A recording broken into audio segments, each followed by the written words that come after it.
Beshem Hashem Naaseh Venatzliach. On est ce soir le 29, donc Motzei Shabbat, Bezrat Hashem, parce qu'on est déjà passé à la date d'après, on est le 28, Motzei Shabbat, avant on est déjà le 29, et comme vous le savez, en hébreu, nous sommes le, juste un instant, Mechila Megevotrem, voilà c'est là, Yud Gimel, le 13 du mois de Kislev, shiur un peu spécial, justement acheté par Jennifer Alouche, pour tous les célibataires, dont elle-même, Jennifer Shoshana, Simcha Bat Sandrine Myriam, Bracha, Parnassa, Bezrat Hashem, Beshefa, Richut Yamim, Refoua Shlema pour son papa, Beatzlacha, Avraham, Moshe, Ben Chafsa, Yaakov, et la Aliyah pour toute la famille, Brachot, avec facilité, joie et opulence.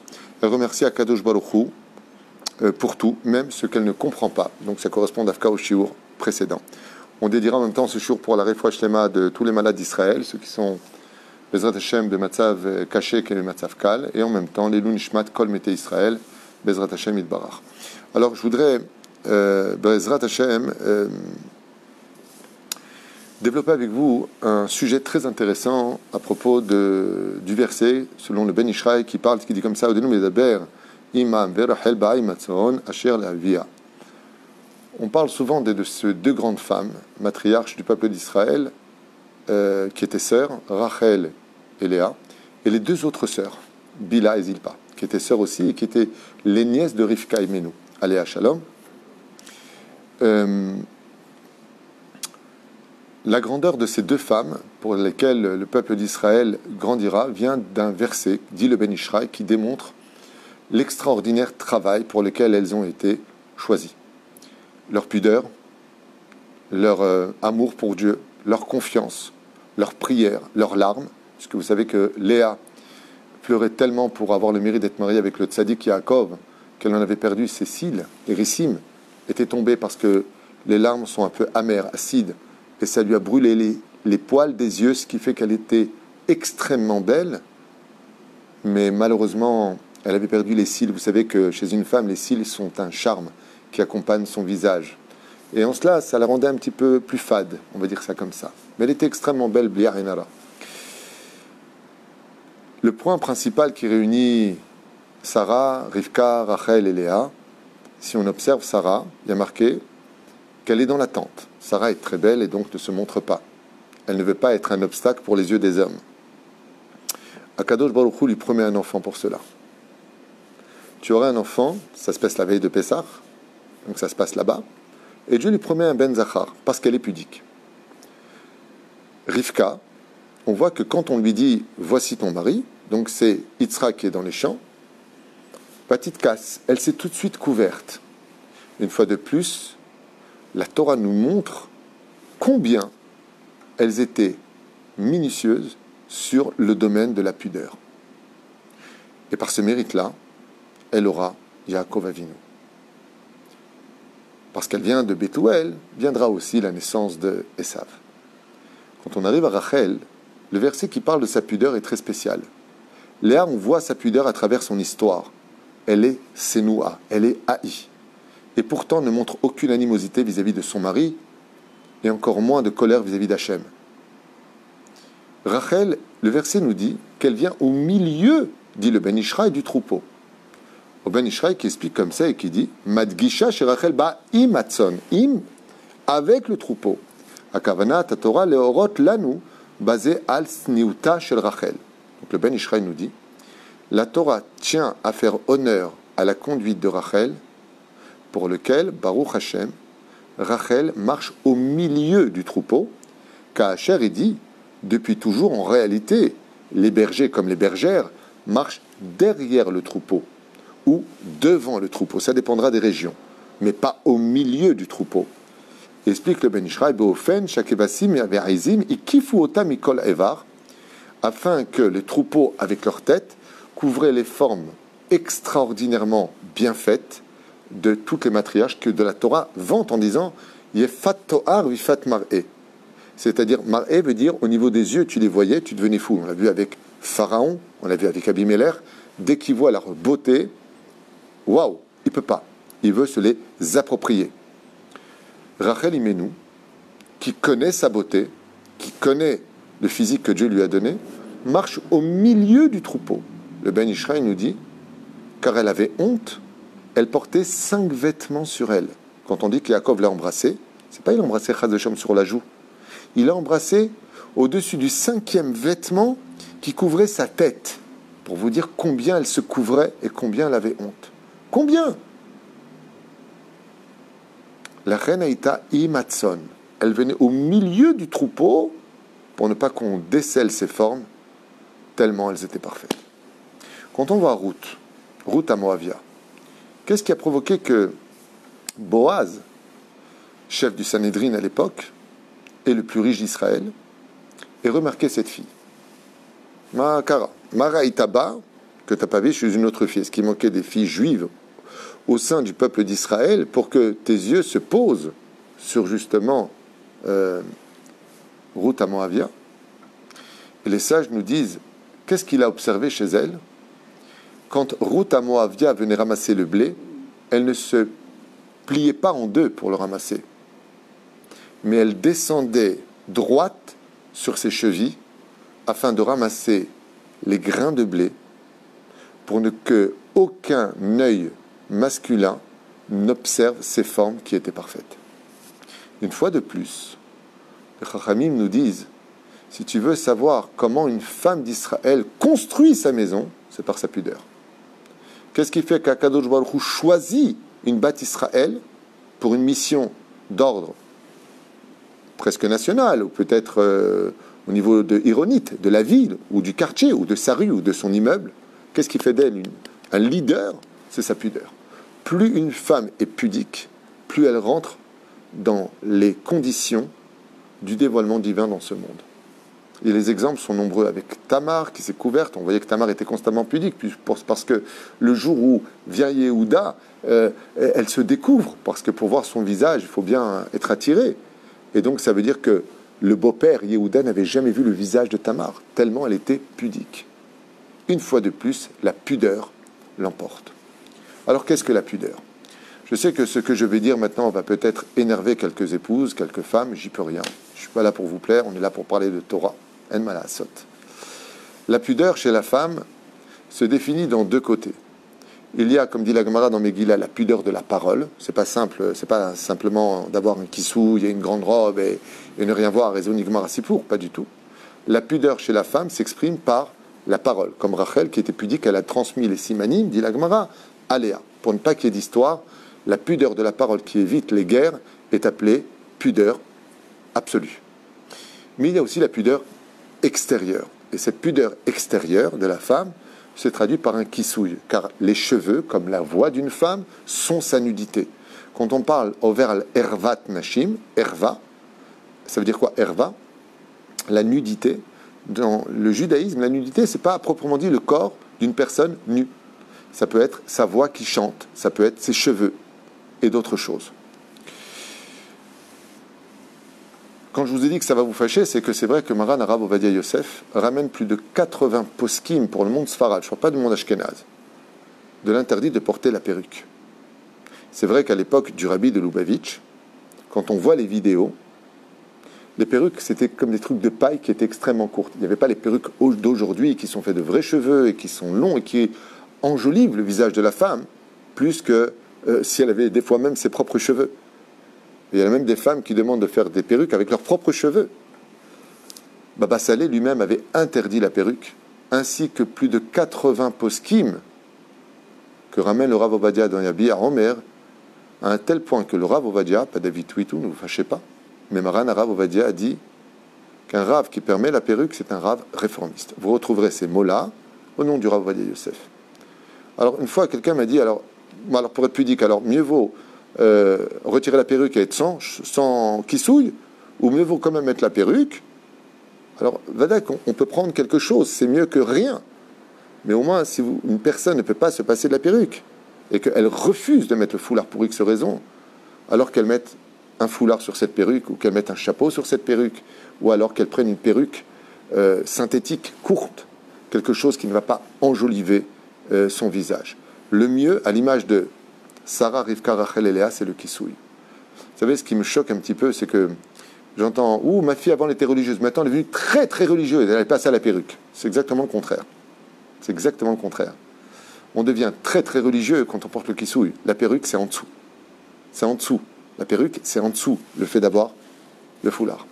Alors vous allez tomber certainement sur des gens qui ne comprennent pas très bien la Torah sans les juger, les pauvres, et que tu dis non, non, pas du tout, tu mets la perruque. Pourquoi? Parce que le Zohar, comme si nous n'est pas au courant. Le Zohar, on ne connaît pas. On connaît, on sait ce qui est marqué dedans. Si on étudie, le Zohar, il dit qu'il est préférable qu'aucun cheveu ne sorte avec la perruque, il n'y a pas un cheveu qui sort, tandis qu'avec le kissouille, il y a des fois la racine qui sort et les cheveux qui sortent. Il n'y a aucun interdit. On a le droit à 2 doigts qui sortent du kissouille. Hein? Pas 2 doigts comme ça. 2 doigts, c'est-à-dire jusqu'à 2 à 3 centimètres qui peuvent sortir, comme on le voit dans les photos d'ailleurs. La femme du Rav Ovadia Yosef, ou même du Rabbi Lubavitch, j'ai vu sur Internet, avait le chapeau et les cheveux qui sortaient un petit peu dehors. C'est préférable que de mettre la perruque. Contrairement à ce que le Rabbi avait enseigné en disant que oui, la perruque c'est préférable. Regardez encore une fois, je vous invite s'il vous plaît, à l'époque du Rabbi de Lubavitch, je regardais les perruques, c'était des manches à balai retournées sur la tête. Regardez-les, je les fais refait, re-regarder. Toutes les perruques étaient courtes, c'était de la paille. C'est comme il y a marqué dans la Mishnah qu'une femme ne sort pas Bereshut Ayachid avec la PA Nochrit. C'est marqué dans la Mishnah, c'est pas depuis hier ou avant-hier. Mais la reine, une femme qui veut être pudique à l'image des Imaot ici, c'est uniquement avec le foulard et certainement pas des perruques qui descendent jusqu'en bas et qui en fin de compte permettent à la femme de mieux se retrouver parce que c'est vrai qu'elle a besoin de se sentir bien et que malheureusement des fois elle commet cette erreur de mettre de très jolies perruques avec de vrais cheveux, hormis le fait qu'on ne sait pas d'où vient la provenance d'Avodazara comme l'avait crié le Rav Mordechai Eliou qui était aussi lui-même contre la perruque. Tous les poskim, même le Shiboulé Aleket sur Macheret Shabbat n'a aucune intention de dire qu'on a le droit de porter la perruque, mais ça c'est un dioun, regardez le Rav Ovadia Yosef ce qu'il écrit sur ça en long et en large. Mais la reine, à la veille de la Géoula, nous tous, autant qu'on est, Béhémet, on doit faire aujourd'hui l'effort pour celles qui veulent vraiment servir Hachem, non pas de chercher d'abord à se plaire elle-même au sein du miroir, mais d'abord de plaire à Hachem. Et il est très important, avec Nachat, Léat, certainement, que si vraiment on ne peut pas faire autrement sans la perruque, ça ne le fait pas, au moins de couvrir cette perruque, qu'il n'y ait pas ce côté hypocrite, si je peux me permettre le mot, de passer, de mettre cette perruque sur la tête, sous prétexte d'avoir la tête couverte. Alors c'est vrai que le Rambam, il dit ce qui compte, c'est d'avoir la tête couverte. Que ce soit avec Pollux sur la tête ou avec ce que tu veux, on ne doit pas voir les vrais cheveux de la femme. La raison de ces vrais cheveux, c'est qu'elle doit plaire à son mari. Mais quand tu portes une belle perruque à l'extérieur, bah, tu plais à tout le monde. Parce que des fois, ta perruque va vraiment mieux. Elle relève ta tête, elle est plus ronde, elle est plus sympathique. Mais la reine, je parle uniquement pour les Sfaradim, les Ashkenazim s'arrangeront avec le poskim, je parle uniquement pour les Sfaradim, à l'image de Sarah, Rivka, Rachel, Léa, Ruth, Esther, Amalka, pas une seule portait une perruque. Tout avait un foulard sur la tête. Et il est impératif dans notre génération, Ezrat Hashem, celle qui va dévoiler le Melech HaMashiach, qu'on fasse l'effort aujourd'hui, le plus possible, en tout cas pour une femme qui a des perruques, qui a beaucoup de mal, vraiment qu'elle fasse l'effort particulier, surtout quand elle sort dehors, de passer au foulard. Alors, des fois, oui, bon, pour une robe de soirée, quand on sort le soir, bon, en ce moment, il n'y a pas de soirée, à fil ou à chi, même dans ce cas-là, il est impératif pour les femmes de cesser de mettre la perruque. Et le salaire en sera incommensurable. J'aimerais vous lire un Mahamar extraordinaire du Chazon Ish. Alors je voudrais vous le lire comme ça parce qu'il est vraiment extraordinaire avec le Rav Wolf. Wolf. Une fois, à propos de la pudeur, donc il y a la pudeur, on expliquait de la personnalité, la femme qui est pudique, qui est réservée, qui ne parle pas trop avec les hommes, qui n'est certainement pas sur Internet en train de jacter avec des copains. Tout ça, ça fait partie de la pudeur de la femme. Et puis aussi le côté vestimentaire. Alors qu'est-ce que c'est le côté vestimentaire? Eh bien, c'est ce côté où jusqu'au coude, la femme doit avoir les coudes couverts. Je parle au minimum. Si elle peut jusque-là t'avoir la bracha, jusqu'au bout du marpek, tant mieux. Et les genoux, les filles à l'achas, selon le Shulchan Aruch, quand elles s'assoient, les genoux doivent être couverts. D'accord? Ça, c'est au niveau du vêtement. Au niveau d'ici, on a 2 os. D'accord? Ces 2 os-là doivent être aussi couverts.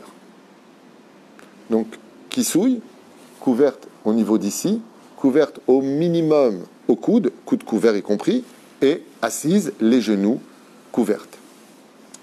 Si elle a une robe longue, elle ne sera pas obligée de mettre les garbiens, comment on appelle ça, les collants.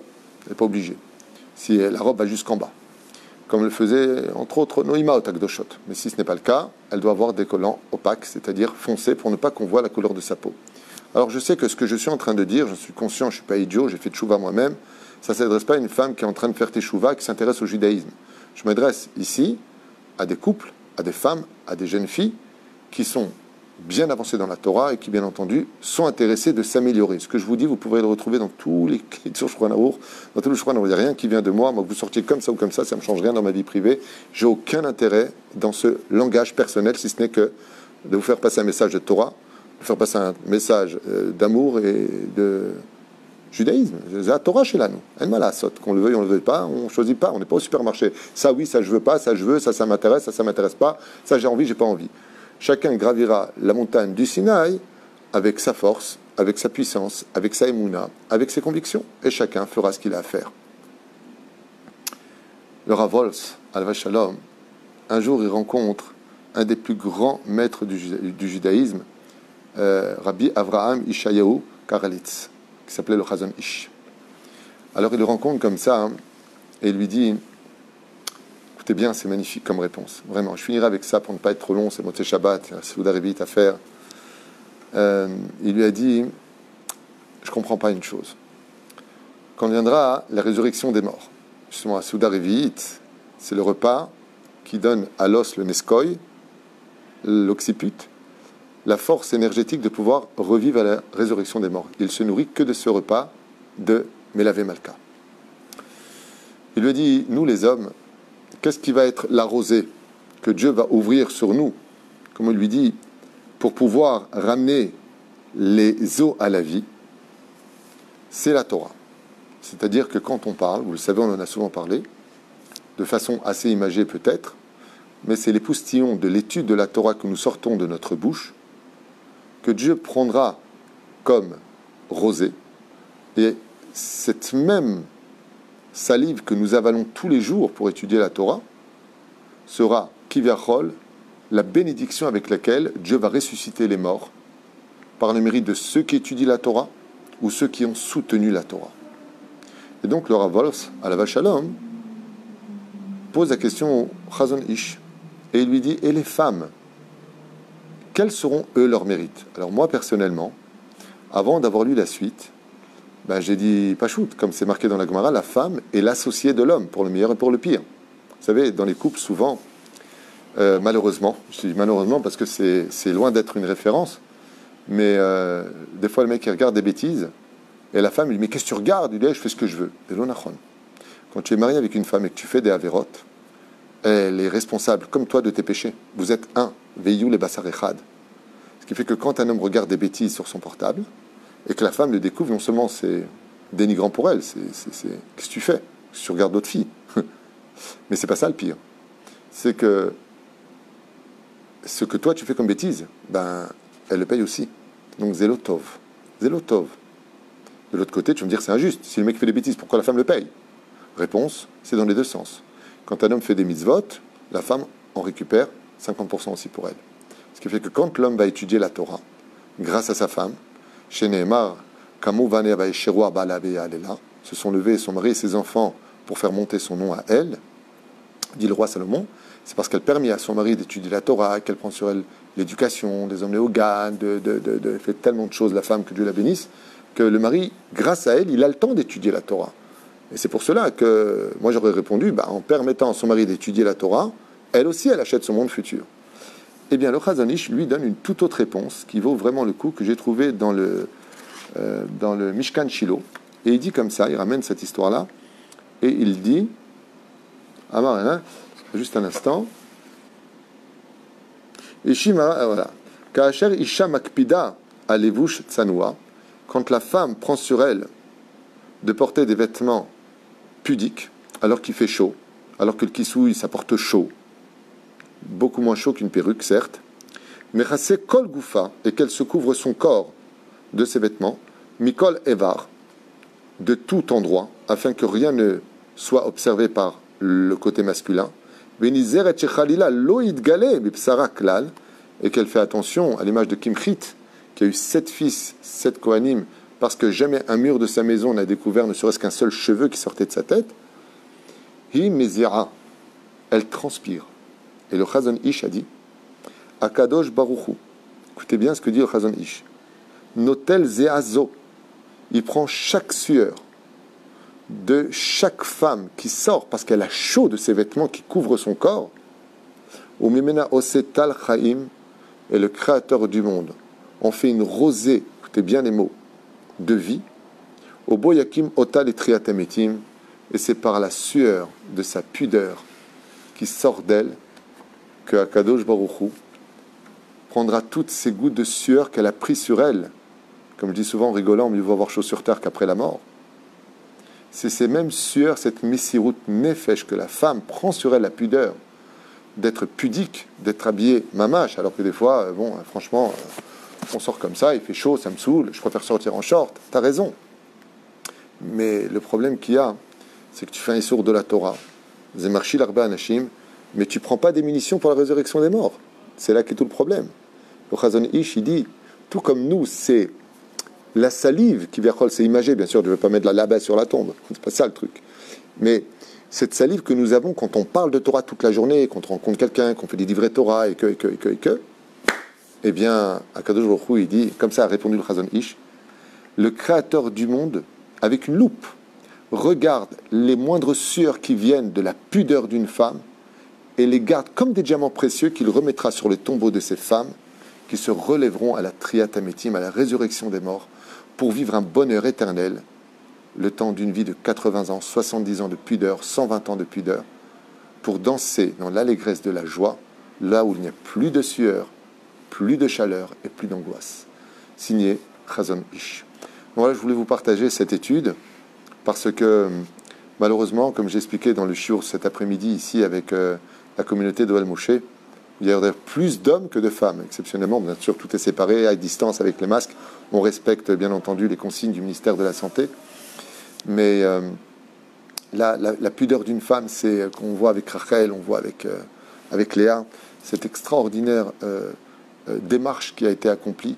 On fait d'elles des femmes héroïques dans l'histoire, où Akadosh Baruch Hu a été avec eux, parce qu'elles se sont couvertes, alors Dieu les a couverts durant toutes ces situations où on a eu besoin de leur prière, comme encore des femmes qui vont prier sur la tombe de Rachel Imenu. Pourquoi vous allez prier là-bas? Pour trouver un mari, pour avoir un enfant, pour une meilleure parnassa, on sait pleurer. Mais pourquoi vous allez chez elle? Vous savez que si Rachel Imenu n'était pas pudique, eh bien les prières ne seraient même pas acceptées. C'est parce que Rachel a su se couvrir qu'elle a de quoi couvrir nos découverts. Shinske Kulan ou Bezrat Hashem, non pas simplement de vénérer ces grands imaot, mais Maaseavot Siman Abanim, les actions de nos patriarches et matriarches sont un signe pour nous qui nous éclaire du chemin à suivre. Et la reine, je finirai juste avec cette phrase, je sais qu'il est certainement pénible à entendre pour beaucoup de femmes qui portent la perruque, mais sachez qu'aucune des grandes femmes d'Israël ne portait la perruque. Et la reine, si Bezrat Hashem, nous aussi, on veut laisser un nom dans ce monde, si aussi nous, on veut faire ce qu'il faut, alors qu'on respecte au moins ces règles-là, comme explique le Rav Ovadia Yosef, il dit une femme qui est divorcée, dans ce cas-là, alors elle peut porter la perruque, parce qu'il y a ce moment-là.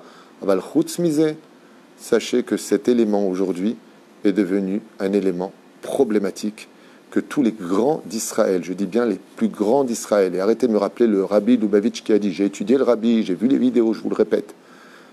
Le rabbi, il fait allusion au Zohar qui dit, il n'y a pas un cheveu qui dépasse même la perruque, mais rappelez-vous les perruques dont on parle, c'est les mêmes perruques que de la Mishnah.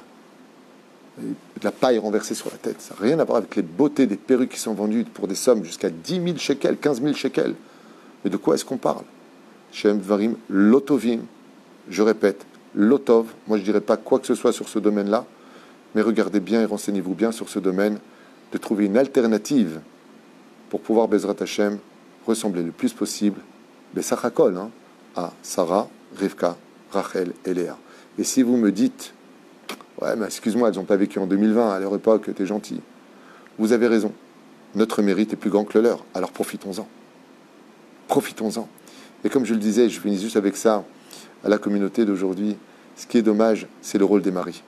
Parce que si les maris, quand leurs femmes portent le kissouille, quand elles sont pudiques, ils les aiment encore plus, ils leur donnent encore plus d'importance. Alors il est certes évident que ces femmes se sentiraient mieux dans leur peau. Mais quand le mari critique sa femme, ah, regarde, on dirait une vieille, ton kissouille, tu ressembles à rien. Alors les femmes, elles sont un petit peu embêtées parce que d'un côté, elles veulent le regard de leur mari, l'estime de leur mari, l'amour de leur mari. On ne peut pas, on sait qu'une femme qui n'a pas d'amour de son mari, c'est comme une ampoule qui est éteinte. Il faut la réaviver. Nous aussi, en tant qu'hommes, on rendra des comptes de ne pas avoir encouragé nos femmes avec de belles paroles, avec beaucoup d'amour et un peu d'humour. Le fait que cette mission pour elles d'être pudiques, surtout en 2020 de l'ère vulgaire où toutes les barrières ont été complètement descendues, nous aussi on rendra des comptes. Pas simplement nos femmes, mais nous aussi on rendra des comptes. De ne pas les avoir encouragées avec la pédagogie, la psychologie, les bonnes paroles, l'amour, la chaleur dont elles avaient tellement besoin comme courage pour continuer sur ce chemin d'être une vraie Bat Israël. Shabbat Shalom, Leitraot u'be'atzlacha rabba lekulanu. Amen ve'amen.